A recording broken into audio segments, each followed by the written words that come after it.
Semakin banyak orang menerbitkan artikel-artikel yang menelanjangi Islam, semakin cepat Muslim akan menyadari bahwa mereka tidak dapat membungkam dunia melalui tangisan, rengekan, dan tuduhan telah melakukan penistaan, bahkan berlagak jadi korban, mengancam dan membuat kerusuhan. Enak apaan?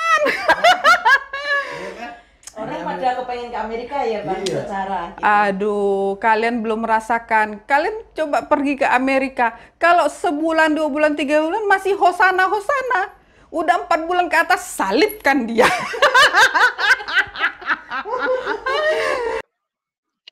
Assalamualaikum warahmatullahi wabarakatuh. Berjumpa lagi dengan Jadid HMC ya, channel yang akan membongkar segala tipu daya para polikardus penghujat agama Islam. Di kesempatan kali ini, kita kembali akan membahas Babang Udin ya, seorang tokoh penghujat Islam yang sedang menjadi DPO, sedang berada di persembunyiannya di negara Amerika.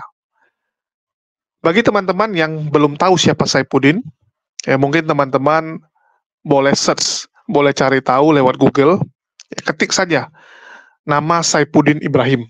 Maka teman-teman akan mendapatkan berita-berita mengenai siapa Bulukus Suntur Saifuddin Ibrahim.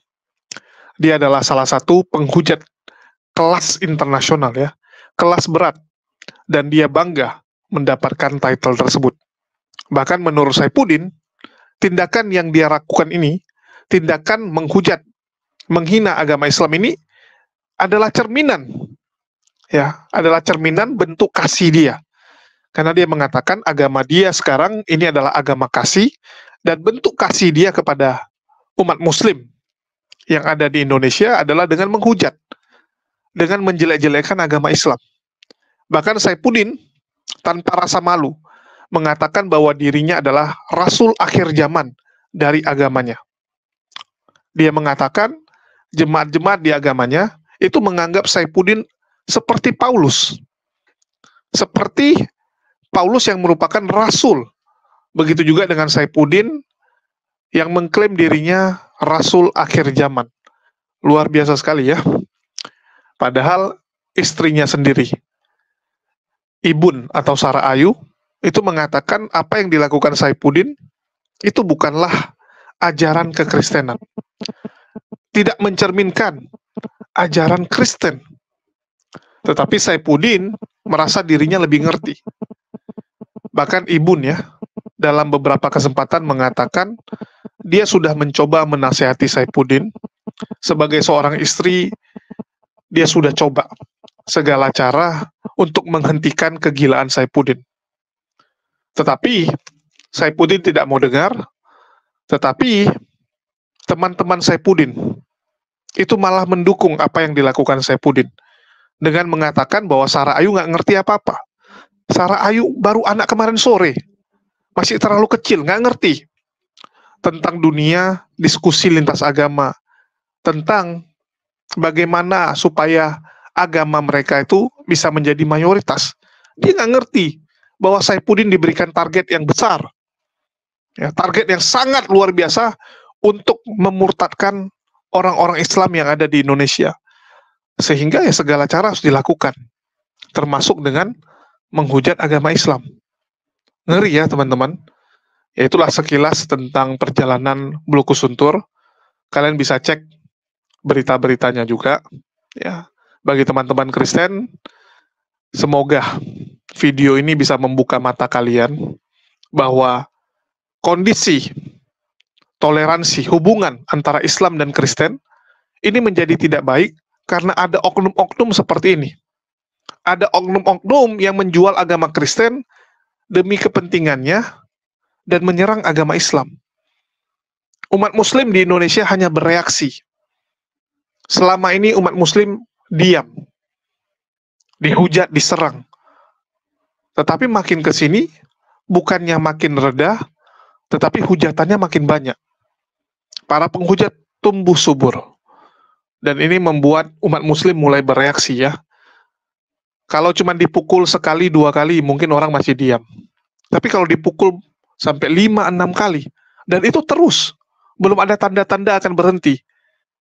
Tentu saja umat muslim tidak akan diam, tidak mungkin gitu.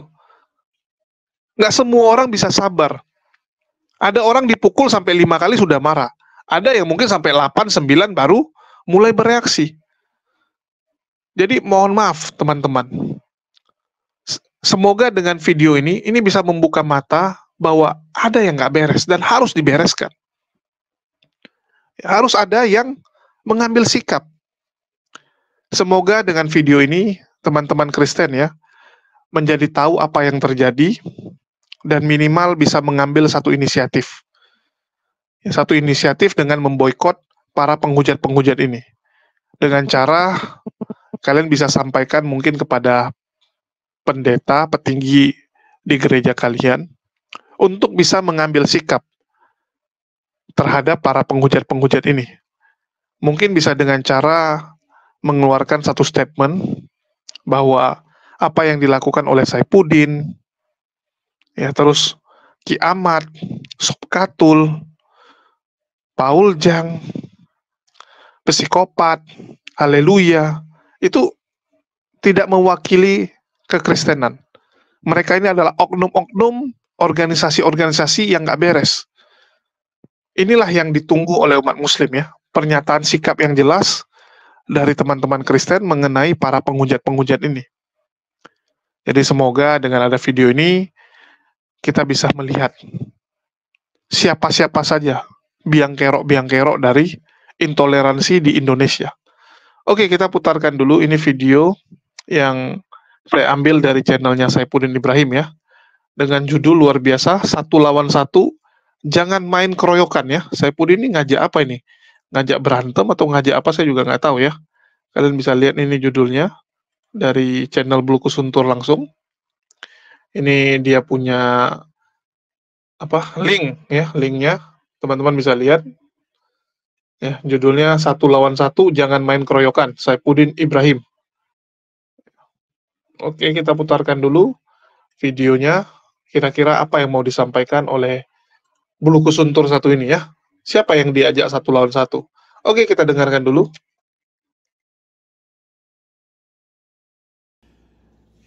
Sebelum masuk Islam, nonton dulu semua video saya, benar atau enggak pernyataan saya.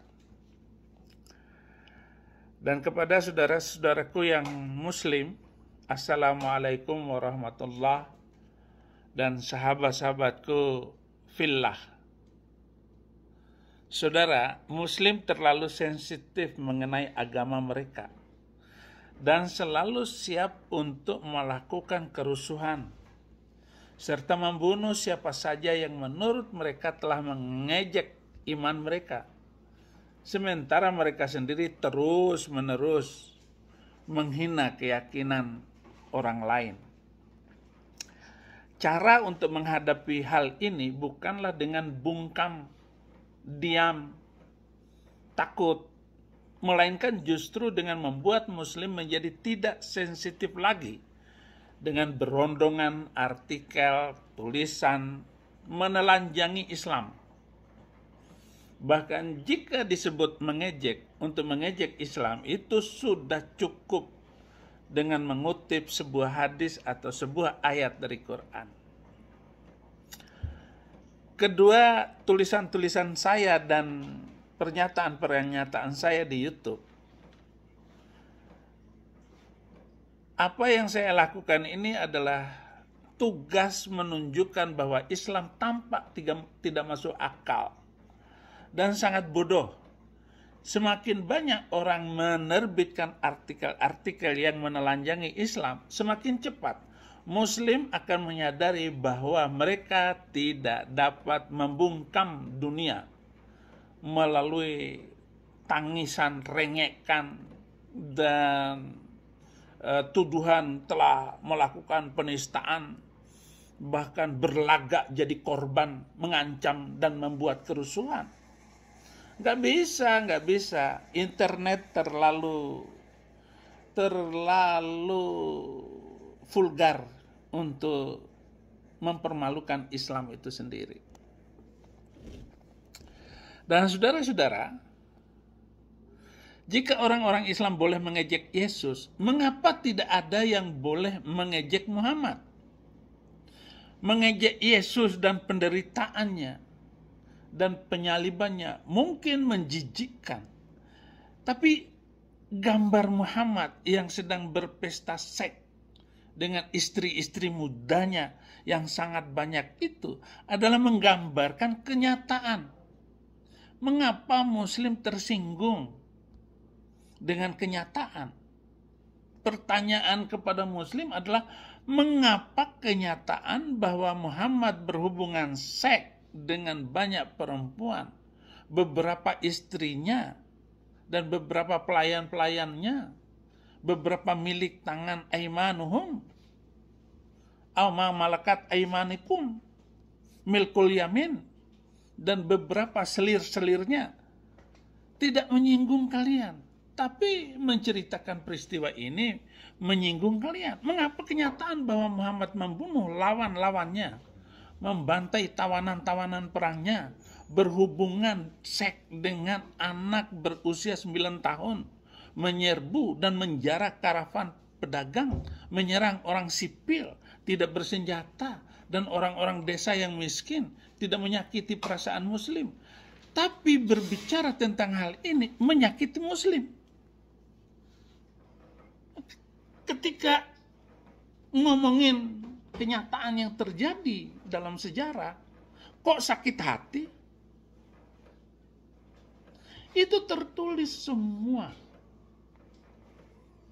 Daripada tersinggung, lebih baik Muslim menolong diri mereka sendiri dengan memikirkan hadis berikut dan bertanya pada diri sendiri, apakah hal ini tidak menjadikan Muhammad seorang cabul gila perempuan?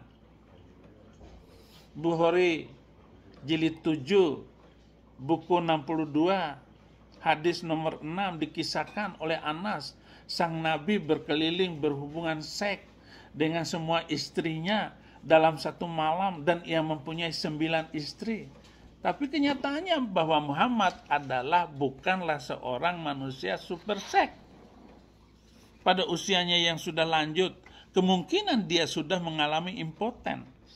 Tapi hal ini tidak berarti dia tidak mempunyai pikiran dan impian seks. Dia sangat suka memegang-megang, grepe-grepe istri-istri mudanya dan bermain dengan mereka pada waktu mereka telanjang.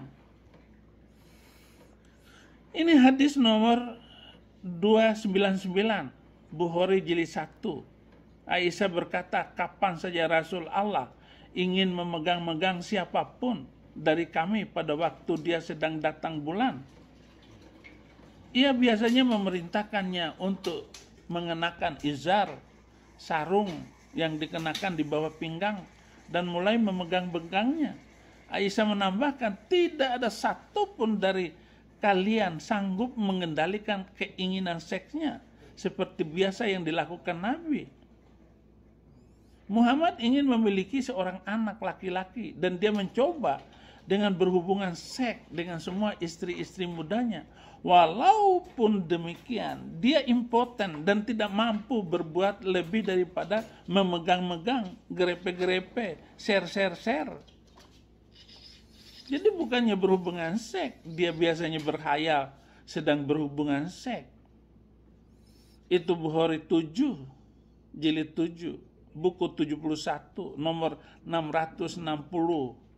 Dikisahkan oleh Aisyah, sihir mempengaruhi Rasul Allah sehingga dia biasa berpikir bahwa dia telah berhubungan seks dengan istri-istrinya sementara dia sebenarnya tidak melakukannya. Sofyan berkata, ini adalah sihir jenis yang paling kuat untuk mempunyai pengaruh seperti itu. Gambaran Muhammad dengan istri-istrinya seharusnya tidak menyinggung Muslim. Apa yang memalukan adalah keyakinan mereka pada hal orang seperti itu sebagai utusan Tuhan. Jika Muslim tidak ingin keyakinan mereka ditertawakan, mereka harus berhenti mempercayai orang yang sedemikian rendah moralnya seperti Muhammad daripada terus-menerus berusaha menyembunyikan kejengkelannya. Muslim selalu melakukan teror dan intimidasi untuk menakut-nakuti orang agar berhenti membahas Islam dan Muhammad. Namun orang harus lebih memfokuskan pada kesadaran bahwa Muslim tidak boleh dibiarkan menyerang kebebasan berpendapat kita dengan ancaman-ancaman kekerasan. Dan banyak buku yang ditulis menentang kekristenan, Yudaism, Hinduisme, Buddhisme di bawah matahari atau agama lain di bawah bumi, kolong langit, dalam gua. Tetapi Muslim satu-satunya yang memprotes, ingin membungkam setiap orang yang menulis menentang agama mereka. Sudah waktunya orang berdiri melawan kesewenang-wenangan Muslim dan mempertahankan kebebasan berpikir, berbicara, dan menulis. Selamat berpikir, saudara Muslim. Dan katakan inna lillahi wa inna ilaihi raji'un kepada agama Islam yang malu diprotes. Akhirul kalam. Wallahul yar'ana wa yafazuna walhamdulillahi rabbil alamin. Wassalamualaikum warahmatullahi wabarakatuh wa rabbina Isa al-Masih. Haleluya. Kalian sudah lihat ya, kalau Saifuddin tuh buat video, nggak pernah ada ilmunya. Nggak pernah dia membahas bagaimana menjadi seorang Kristen yang baik, bagaimana ajaran di kekristenan, apa saja yang harus dilakukan sebagai umat Kristen. Ini enggak. Yang selalu dia bahas apa? Islam jahat, umat Muslim ya kejam, sadis, dan sebagainya. Terus hinaan, hujatan kepada Islam selalu seperti itu. Coba kalian lihat. Ya, coba kalian lihat gitu. Saya bingung ya. Dia mengatakan dirinya pendeta, tapi kok isi khotbah selalu seperti ini. Bahkan saya juga pernah tampilkan di channel lama saya bagaimana kalau Saifuddin itu khotbah di gereja. Di gereja yang dia bahas Islam, bayangkan. Beberapa video yang kita dapatkan dari hasil Saifuddin khotbah di gereja, itu selalu menyinggung Islam. Dan saya nggak habis pikir gitu. Mengapa panitia, mengapa orang-orang yang ada di sana, tidak ada yang menegur Saifuddin gitu. Pak, Bapak lagi di gereja, yang Bapak bahas, ya kekristenan dong. Kenapa menghujat Islam? Kenapa menjelek-jelekkan Islam gitu? Kalau mau Anda singgung, ya Anda singgung saja, oh umat Muslim begini-begini. Sedikit saja masih mending. Ini enggak, isi khotbah full membahas tentang Islam. Anda bukan lagi di kelas perbandingan agama, Pak. Kecuali itu lagi seminar, kelas khusus ya. Ini ibadah umum loh, bayangkan, ibadah umum. Yang dibahas menjelek-jelekan agama Islam. Itu kan Anda sedang memprovokasi dan menanamkan kebencian kepada jemaat Anda, kepada jemaat-jemaat yang hadir, agar mereka berpikir bahwa Islam agama seperti yang Anda gambarkan. Itu kan nggak benar loh. Ya, saya juga bingung gitu, kok dibiarkan ya, bahkan didukung. Terus ada yang bilang, mana ada kami dukung? Loh, bukannya Saifuddin masih diundang? Sampai detik ini dia masih diundang kok untuk khotbah di gereja-gereja. Artinya ada yang mendukung. Mungkin nggak semua mendukung.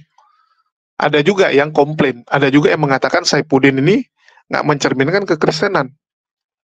Tetapi ada juga yang mendukung dia. Sekarang yang kita tunggu adalah pernyataan dari petinggi-petinggi kekristenan. Kalau cuma sama-sama jemaat, ya yang jemaat sana bilang, oh kami nggak mendukung.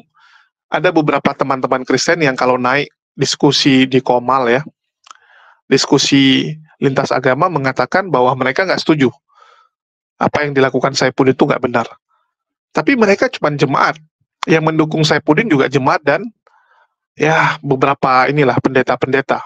Yang menolak dia juga beberapa pendeta. Tapi yang kita tunggu pernyataan sikap dari PGI, dari para petinggi kekristenan ya, yang mewakili kekristenan di Indonesia bahkan dunia, untuk menyatakan sikap terhadap para penghujat-penghujat ini yang kita tunggu sebenarnya. Jadi, mohon maaf teman-teman ya, kita kadang bingung jadinya. Saya mewakili teman-teman saya, mengatakan kami bingung sebenarnya, apakah penghujat ini memang dibiarkan? Apakah memang dipelihara? Apakah memang sengaja gitu? Sengaja untuk memprovokasi agar nanti umat muslim marah, begitu umat muslim marah nanti bisa di playing victim kan, bisa dibikin skenario seakan-akan umat muslim ini kasar dan tidak toleransi. Apa ada agenda seperti itu gitu? Ya, ibaratnya kalian lagi buat satu film, satu drama gitu kan, giliran kalian mukulin orang, kalian nggak rekam. Suruh kameramen standby, kameramennya standby, kalian mukulin dulu. Kalian mukulin orang dulu, begitu orangnya marah, baru kalian mulai rekam. Ya, pas dia mulai marah, kalian mulai rekam. Terus kalian bilang, lihat tuh, dia tiba-tiba marah, hanya gara-gara saya panggilin, hanya gara-gara ya saya ngomong, tiba-tiba dia marah. Tiba-tiba begitu umat muslimnya kejar-kejar kalian, kalian rekam lah. Kalian bikin cerita dramatisir, ya, didramatisirkan gitu. Padahal waktu giliran kalian mukul, kalian nggak rekam. Apa ada agenda seperti itu? Ini yang membuat kita bertanda tanya ya. Umat muslim itu bertanda tanya. Saifuddin mengatakan bahwa umat muslim terlalu sensitif, bahkan siap membunuh orang-orang yang menghina iman mereka. Kalau dibilang umat muslim sensitif ya dan siap membunuh atau siap mati demi iman mereka, ya itu ada benarnya, tapi dalam konteks yang positif ya. Sensitif artinya apa? Kami tidak main-main dengan yang namanya agama. Nggak boleh. Nggak boleh. Kami siap mati demi agama kami, itu juga benar. Kalian bisa cek, umat muslim itu siap kok. Siap mati demi agama mereka. Ini yang agak berbeda ya, mohon maaf, antara Islam dan orang-orang di luar Islam ya.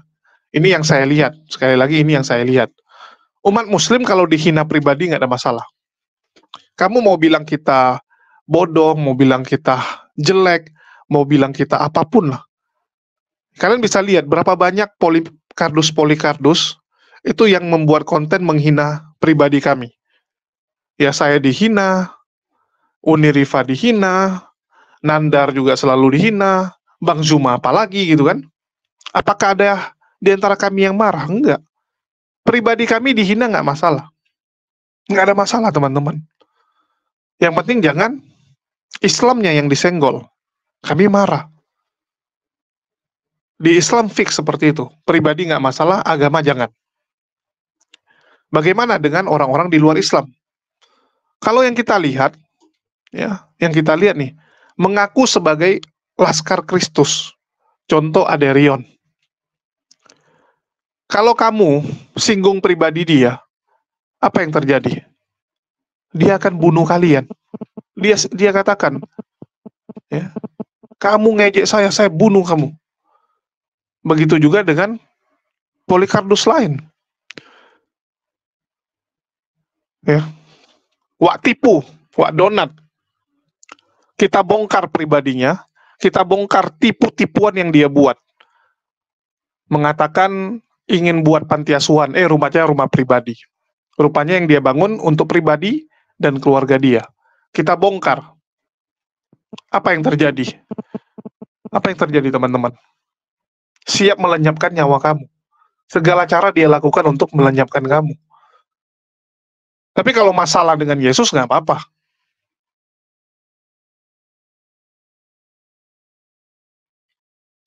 Jadi memang di mereka itu ada perbedaan ya. Memang bedanya di situ. Menurut kalian mana yang lebih bagus? Dihina pribadi marah atau dihina agama baru marah? Coba kalian pikirkan. Ya, coba kalian pikirkan. Apakah di agama sebelah, kita bilang contoh Kristen, itu nggak ada anjuran membela agama? Silakan kalian baca kitab kalian ya. Saya nggak mau menggurui, Tapi silakan kalian baca, apakah ada ayat untuk membela Tuhan. Ya, silakan.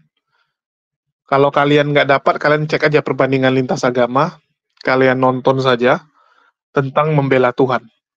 Banyak kok referensi-referensinya. Ya.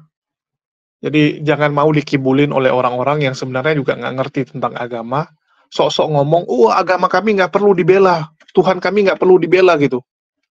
Itu kan menurut kamu. Menurut kamu, agama kamu, Tuhan kamu nggak perlu dibela. Menurut kitab kamu, perlu nggak? Jangan menurut pribadi kamu, tapi menurut kitab kamu. Ya.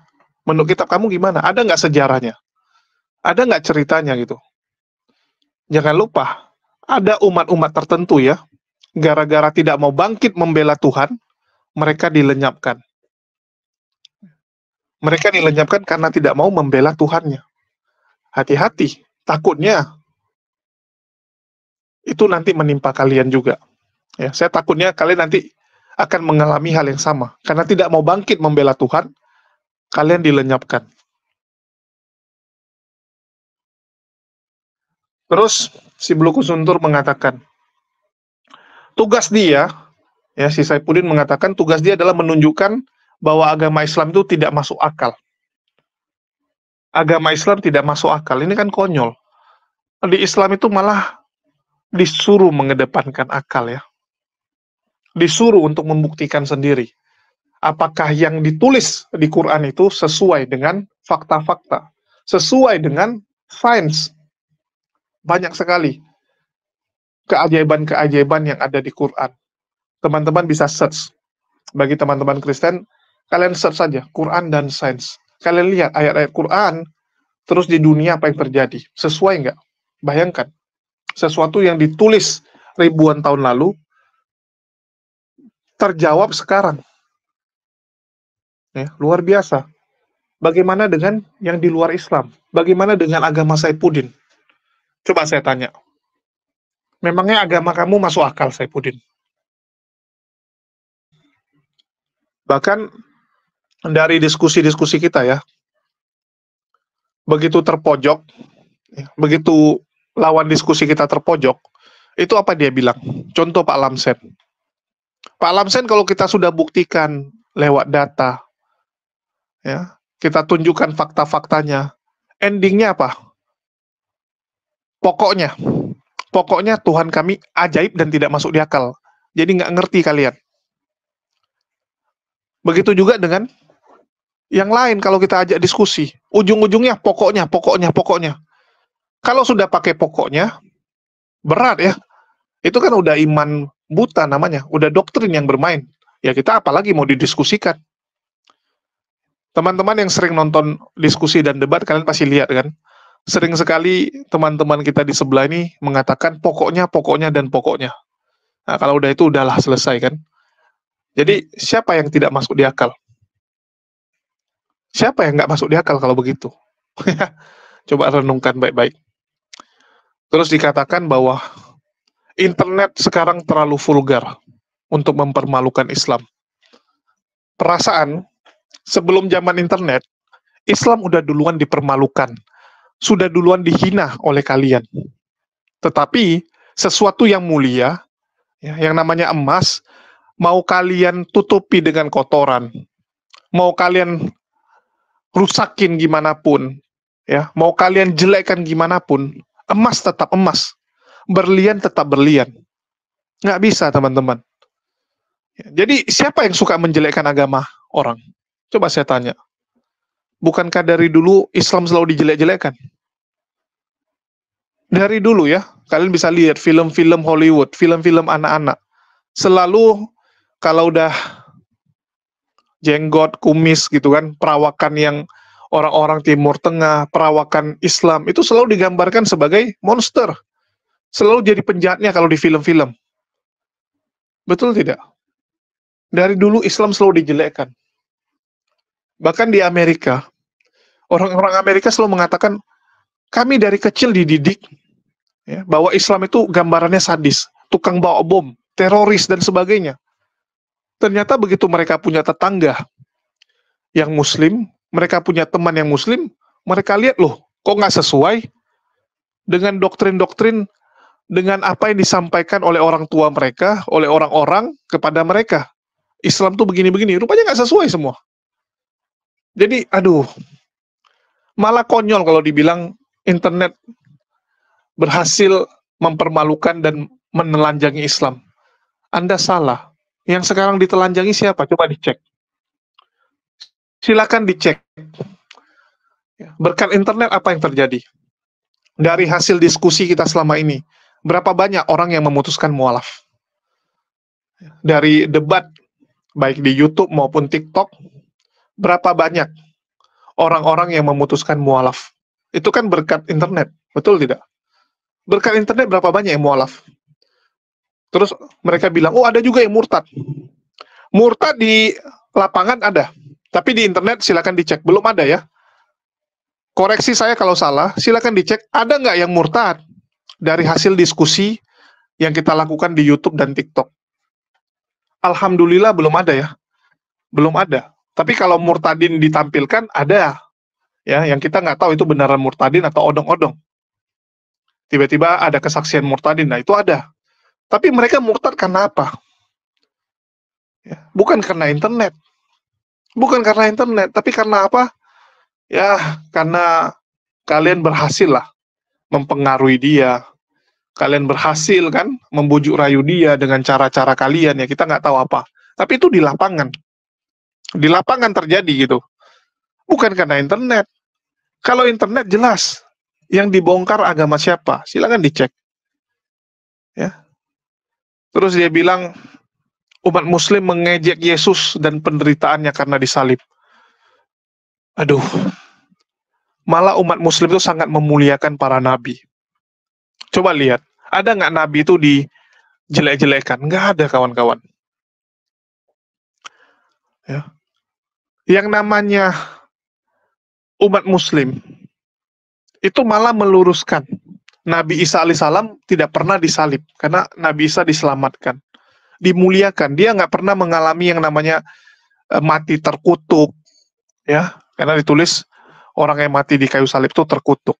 Nggak pernah mengalami hal-hal seperti itu, penghinaan-penghinaan seperti itu, ditelanjangi lah. Ya, nggak pernah. Ya. Bagaimana dengan di sebelah? Nabinya melakukan pencabulan. Nabinya tukang minum ya. Nabi Nuh itu dikatakan mabuk, kawan-kawan. Ya, dia minum sampai mabuk.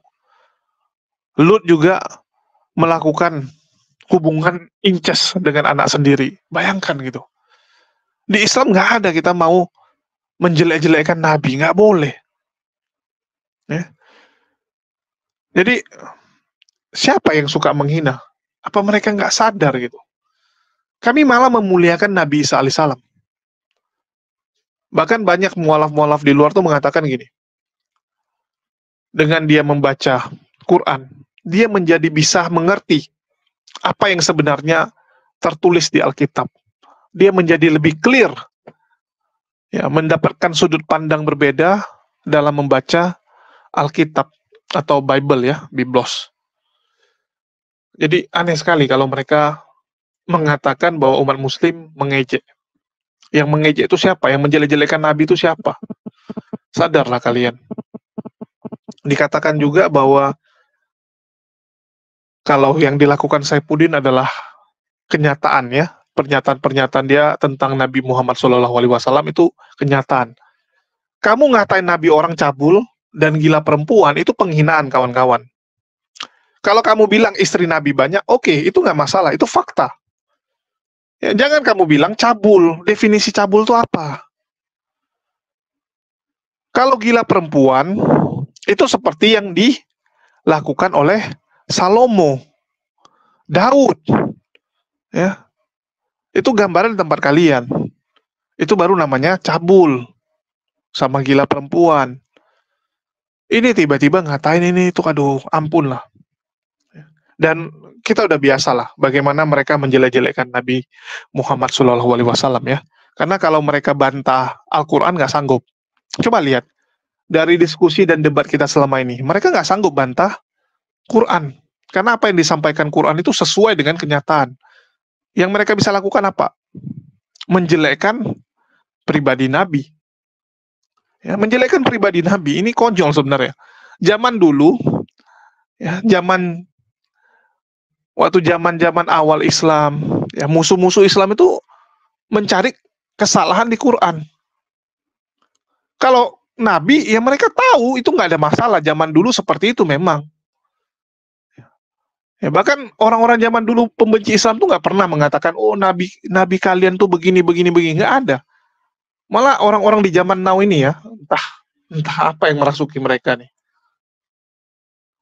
Terus dikatakan bahwa Muslim terus melakukan teror dan intimidasi untuk supaya orang-orang seperti Bulukus Huntur berhenti membahas Islam. Kapan kami melakukan intimidasi dan teror? Coba dicek. Ya, coba dicek. Malah saya yang membongkar hujatan-hujatan kalian, membongkar kebusukan yang dilakukan oleh Polycardos ini, yang coba diintimidasi dan dibungkam. Ya. Apa kalian nggak sadar gitu? Saya kadang-kadang bingung melihat mereka nih ya, apa nggak punya cermin lah? Apa perlu kita belikan cermin buat mereka biar mereka tahu? Islam itu udah biasa kok dikritik dari zaman dulu. Bagaimana dulu saat media masih dipegang oleh orang-orang kafir, itu selalu menggambarkan Islam yang jelek. Tetapi berkat semua orang bisa akses media sekarang, bahkan orang-orang biasa jadi jurnalis ya. Masyarakat umum itu sekarang bisa jadi jurnalis. Mulai terbongkar semua. Kalian bisa lihat dulu bagaimana Rusia selalu digambarkan sebagai penjahat. Tetapi berkat perang Rusia-Ukraina, orang jadi sadar bahwa yang jahat itu siapa. Dulu Hamas digambarkan sebagai penjahat. Oh, karena Islam dia penjahat. Orang baiknya Israel. Israel yang digambarkan sebagai orang baik. Diserang, gini. Tapi begitu sekarang. Udah medsos canggih, semua orang bisa liput. Bahkan tentara Hamas ya, itu saat maju, itu semua bawa action cam. Ya, dia bawa action cam di dadanya supaya bisa dokumentasi dan rekam semua. Biar ada bukti. Terakhir terbukti ya, bahkan orang-orang Yahudi sendiri itu mendukung kemerdekaan Palestina, karena memang yang jadi korban Palestina. Selama ini kan diputar balikan, seakan-akan Israel tuh orang nggak bersalah, mereka duluan diserang baru membalas. Sekarang orang mulai sadar, walaupun masih ada Polycardos akut yang nggak sadar-sadar sampai sekarang, ya karena egonya, karena kebenciannya aja, dan karena dibayar tentunya. Tapi pelan-pelan orang mulai sadar kok. Jadi kita sangat berterima kasih akan kemajuan teknologi, sehingga orang nggak bisa lagi. Kalian framing, kalian buat skenario, kalian putar balikkan fakta, nggak bisa. Dunia udah menjadi tahu kok. Ya, walaupun yang bisa kalian lakukan sekarang adalah dengan membungkam ya. Kalian merasa, oh kami masih pegang kekuasaan kok. Kami masih yang paling kaya. Uang, pengaruh, ya masih paling gede. Sehingga kalian coba bungkam orang-orang yang menyuarakan kebenaran. Ya silakan lah. Ya, kalau saya sih secara pribadi, ya siap aja gitu. Apapun yang terjadi dalam hidup saya yakin itu rancangan Allah. Saya yakin bahwa Allah yang berkehendak atas apa yang terjadi pada saya. Jadi itu aja sih yang bisa saya sampaikan. Makasih atas dukungan teman-teman kepada channel ini. Doakan semoga channel ini bisa segera besar dan menjadi pengganti HMC dalam menyuarakan kebenaran dan melawan fitnahan-fitnahan, hujatan yang dilakukan oleh para Polycardos ini ya. Itu aja yang bisa saya sampaikan. Makasih buat dukungannya. Di akhir kata saya ucapkan wassalamualaikum warahmatullahi wabarakatuh. Sampai jumpa di video-video kita selanjutnya.